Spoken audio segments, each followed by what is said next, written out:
모아타운이 어떤 방식의 사업인지 쉽게 알아보는 시간이 되셨으면 좋겠습니다. 안녕하세요. 반갑습니다. 이경민의 부동산 하이킥의 이경민입니다. 이 서울시와 국토부가 서울에 있는 저층 노후지 주거지역 일대를 대규모 재개발 사업과 비슷한 정도로 대규모 대단지 아파트가 들어올 수 있는 사업 방식인 모아타운 사업 방식으로 개발하겠다라고 발표를 했었는데요. 이미 시범 사업 단지로 면목동 일대와 번동 일대가 지칭이 되었습니다. 그리고 오늘 2월 10일부터 다음 달 3월 21일까지 공모 진행을 하고 4월 중으로 약 25곳이 선정이 될 예정에 있습니다. 자, 그렇다면 모아타운의 새로운 사업 방식은 어떤 사업 방식인지 서울시의 자료를 보면서 좀 설명해 드리도록 하겠고, 뒤에 가서 판서를 통해서 좀 더 자세히 쉽게 풀어 드리도록 하겠습니다. 그리고 지금 이런 모아타운 새로운 사업 방식으로 인해서 서울에 있는 이런 빌라의 투자 수요뿐만 아니라 매매 수요가 계속적으로 유입이 될 가능성이 매우 높아 보이면서요. 다른 정비 사업보다 훨씬 더 빠르게 진행될 소지도 분명히 있다라고 판단이 됩니다. 그 이유는 뒤에 가서 다시 한번 설명해 드리는 시간을 가져보도록 하겠습니다. 노후 저층 주거지는 신구축 건물이 혼재되어 있어서 개발하기 쉽지가 않습니다. 이래서 서울시가 모아타운을 통해 노후 저층 주거지를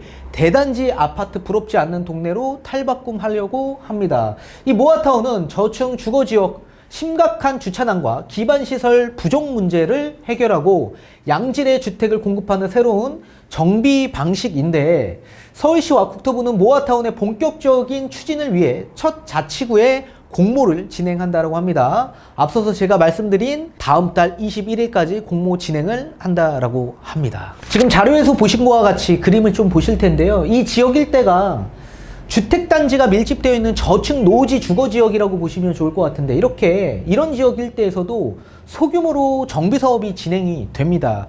이런 사업 방식을 소규모 주택 정비사업 방식이라고 지칭을 하고, 이 법규는 빈집 및 소규모 주택 정비에 관한 특례법에 의해서 집이 지어지는 겁니다. 총 4가지로 구성되어 있는데요.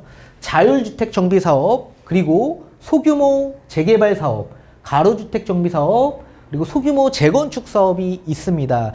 여러분들이 좀 알기 쉽게끔 쉽게 좀 풀어드리도록 하겠습니다. 이 자율주택 정비 사업은 다른 정비 사업보다 부피가 굉장히 작죠. 쉽게 예를 들면 그냥 노후화된 단독 다가구 다세대 이런 주택을 신축으로 집을 짓는 겁니다. 우리 보통 신축 빌라 많이 얘기 들어보셨죠? 그런 것들이 그냥 이런 자율주택 정비 사업이라고 보시면 좋으실 것 같고요. 그 다음에가 소규모 재개발 사업입니다. 이 소규모 재개발 사업은 부지 면적 1,500평방미터 이하에 포함되어 있는 정비 사업을 지칭을 하는데, 약 1,500평방미터면 약 450평 이하 정도 되는 부지 면적이거든요. 우리가 보통 빌라 한 동에 약 80평에서 100평 정도가 됩니다. 그럼 따라서 거의 약 한 5동에서 약 6동 정도가 되는 그런 부피라고 보시면 좋으실 것 같습니다.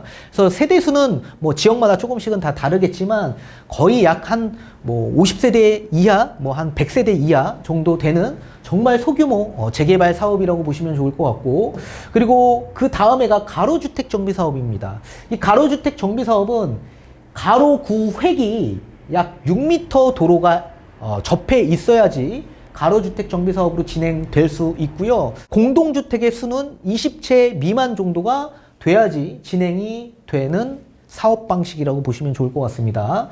그래서 약 1만 제곱미터 이하인 부지에서 진행이 되기 때문에 1만 제곱미터 이하면 약 3,000평 정도가 되는 부지 면적이거든요.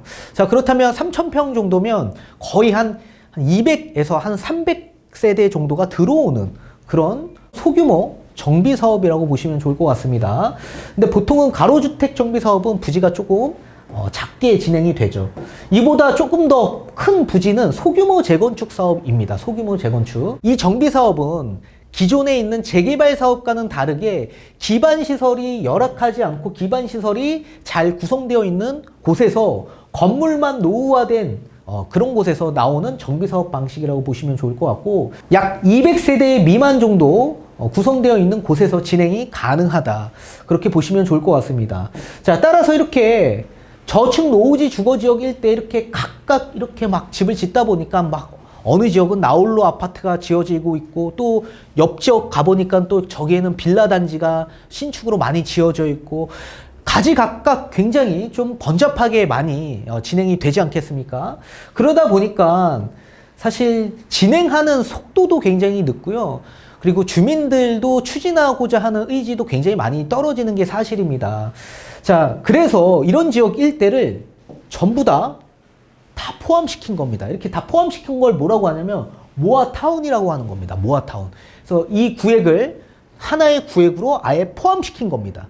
그래서 약 10만 제곱미터 이하인 부지 면적으로 정비사업을 재개발처럼 그냥 대규모로 하겠다라는 얘기입니다. 그러면 약 10만 제곱평방미터 이하라고 한다면 거의 3만 평 정도가 되는 수준이거든요. 그러면 이 부지의 면적을 봤을 때 우리 잠실 쪽에 잠실 엘스 아파트는 좀 부지가 굉장히 크고요. 그보다 한 50% 정도 부지 면적인 레이크 팰리스 정도가 될 것으로 보여집니다. 그 정도의 부지 면적이라고 보시면 좋을 것 같습니다. 그 정도로 대규모로 재개발 사업처럼 정비 사업을 진행하겠다라는 얘기입니다. 자, 이번 공모는 국토부와 협력해서 서울 지역 일대를 소규모 주택정비 관리지역 후보지 선정을 위한 공모를 모아타운 공모로 통합 추진한다라고 했는데요. 이미 소규모 주택 정비에 대한 관리 지역을 선정을 했습니다. 1차부터 2차까지. 그래서 그런 지역으로 함께 통합해서 추진한다라고 보시면 좋으실 것 같고요. 그리고 향후 모아타운 내 기반시설 조성에 필요한 국비 또는 시비까지 포함해서 최대한 지원하기로 했다라고 합니다. 국비 및 시비 최대 375억 원까지 지원받아서 지역에 필요한 도로나 지하주차장 그리고 공원 등을 조성하겠다라고 밝혔고요. 모아타운 공모에 참여할 수 있는 대상지는 면적 10만 제곱평방미터 미만 그리고 노후 불량 건축물이 50% 이상인 지역에서 나온다. 그리고 다만 대규모 재개발이 어려운 노후 저층 주거지를 정비하는 모아타운 특성상 재개발 추진을 하거나 또는 예정 지역은 제외시키겠다라고 밝혔습니다. 이 재개발 등 대규모 정비 사업이 추진되는 지역과 중복되어 발생되는 주민 갈등을 최소화하기 위해 신속 통합기획 재개발 방식 그리고 공공 재개발 방식, 도심 공공주택 복합 사업 이런 타 사업 방식으로 공모 신청 중인 지역 또는 탈락 지역 또는 2차 공모 제출 예상 지역 이런 지역은 대상에서 제외시키겠다라고 밝혔고요. 또는 정비구역, 정비예정구역 그리고 재정비 촉진지구 뭐 이런 재개발 재건축 지역 같은 거 그런 지역 또는 도시개발구역 이런 지역은 대상에서 제외시키겠다라고 밝혔습니다. 다만 존치지역 그리고 주거 환경 개선 사업 이런 방식은 신청이 가능하다라고 합니다. 자, 그리고 서울시는 지분 쪼개기 등 투기 수요를 원천 차단하기 위해 이번 공모 선정 발표 이후에 최초 고시되는 날, 그 날을 권리 산정 기준일로 고시할 예정이라고 합니다. 4월 주중에 진행될 예정이라고 보시면 좋을 것 같습니다. 권리 산정 기준일까지 착공 신고를 하지 못한 사업의 토지 등 소유자는 추후 해당 필지에서 모아주택이 시행될 경우에 현금 청산 대상자가 된다라고 보시면 좋을 것 같습니다. 이 권리산정 기준일이 소유권 이전 등기가 아닌 착공 신고의 기준점을 두고 권리산정 기준일을 삼았다라는 거 꼭 알아두시면 좋을 것 같고요. 다만 권리산정 기준일로부터 2년 이내에 모아타운이 지정되지 않거나 또는 모아타운 계획이 수립지역에서 제외되는 필지 같은 경우에는 권리산정 기준일은 자동 실효된다라고 합니다. 서울시는 올해부터 5년간 모아타운 약 100개소를 지정하고 총 3만 호를 양질의 신축주택으로 공급하겠다라고 밝혔습니다. 자, 뒤에 가서 좀 더 자세히 풀어드리도록 하겠습니다. 지금 뭐 정부건 서울시건 여러 가지 사업 방식들이 지금 혼재되어서 엄청나게 많이 나오다 보니까 여러분들 굉장히 혼란스러우실 겁니다. 그래서 제가 조금 알기 쉽게끔 풀어드리도록 하겠습니다. 자, 우리 도시및 주거환경 정비법이라는 법률이 있는데 이걸 도정법이라고 합니다. 이 도정법에는요, 우리가 알고 있는 재건축, 재개발 사업이 있을 수 있고요. 그리고 여기에 이번에 신속통합기획 방식이죠. 따라서 이렇게 재건축, 재개발, 민간에서 진행되는 이런 사업들 방식은 도시및 주거환경 정비법에 의뢰해서 진행되는 사업 방식이라고 보시면 좋으실 것 같고요. 또 두 번째는 공공주택 특별법이라는 게 있습니다. 이거는 그냥 여러분들 쉽게 공공에서 진행하는 사업 방식이라고 보시면 좋을 것 같습니다. 그래서 공공주도 뭐 이런 여러 가지 복합 사업들 있죠. 이런 사업들이 공공주택 특별법에 의해서 진행되는 사업 방식이라고 보시면 좋으실 것 같고요. 그리고 마지막 세 번째는 빈집 및 소규모 주택에 관한 정비법이라고 보시면 좋을 것 같습니다. 그냥 소규모 정비법이라고 보시면 좋을 것 같은데, 이 법은 앞전에 우리가 본 것처럼 여러 가지 법이 있었죠. 소규모 재건축 사업, 그리고 가로주택 정비 사업, 자율주택 정비 사업, 그리고 앞전에 이번에 또 새롭게 들어온 게 소규모 재개발 사업입니다. 이 소규모 재개발 사업은 모아 주택이라고 보시면 좋으실 것 같아요. 쉽게. 자, 이 네 가지 사업을 다 합해서 우리는 뭐라고 불려지냐면 모아타운이라고 불려집니다. 이해가 되셨죠?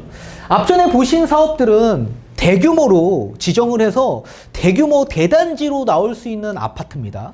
그런데 빈집 및 소규모 주택 정비에 관한 이런 소규모 정비 사업 같은 경우에는 말 그대로 소규모로 나올 수 있는 아파트입니다. 이러다 보니까 주민들 의사도 굉장히 떨어지고 의지도 굉장히 많이 떨어지는 게 사실이죠. 이러다 보니까 진행 속도가 나가지 않아서 계속적으로 멈춰 있거나 아니면 다시 흐지부지 되는 사업들이 굉장히 많았었던 겁니다.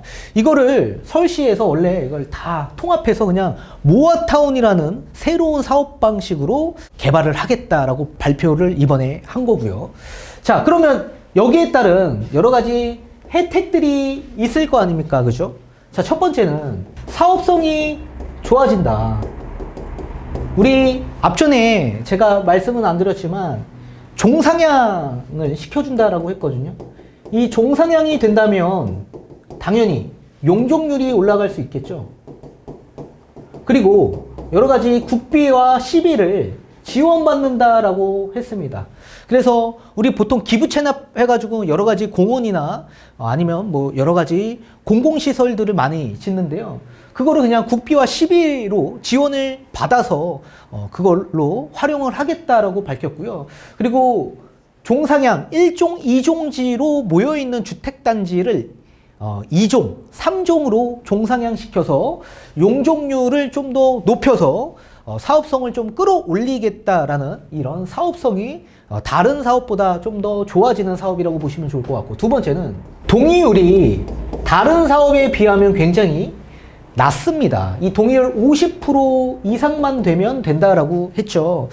우리 빈집 및 소규모 주택 정비에 대한 특별법이 이번에 개정이 되었습니다.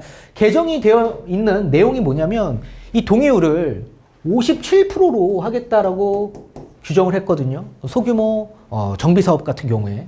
그래서 아마 50% 이상인데 제가 보기에 57% 정도는 받아야 될 것으로 보여집니다. 근데 보통은 재개발 재건축은 몇 프로 받아야 되나요? 거의 동의율 75%를 받아야지 진행이 가능하죠. 그런데 이번에 나온 모아타운 같은 경우에는 동의율 50%만 넘어가면 가능하다. 그리고 세 번째, 노후 건축물의 노후 연식은 30년으로 사실 규정을 하고 있죠, 지금 현재. 그런데 이번에 빈집 및 소규모 주택 정비에 관한 특별법이 개정이 됐다라고 제가 말씀을 드렸죠. 이게 57%로 개정이 동의율이 바뀌었고, 여기에 노후도도 원래 30년이었던 걸 20년으로 하향 조정했습니다. 20년 이상만 되면 노후도가 충족된 것으로 보겠다라고 밝혔기 때문에 사업성이 훨씬 더 좋아질 수 있다라고 보시면 좋으실 것 같고요.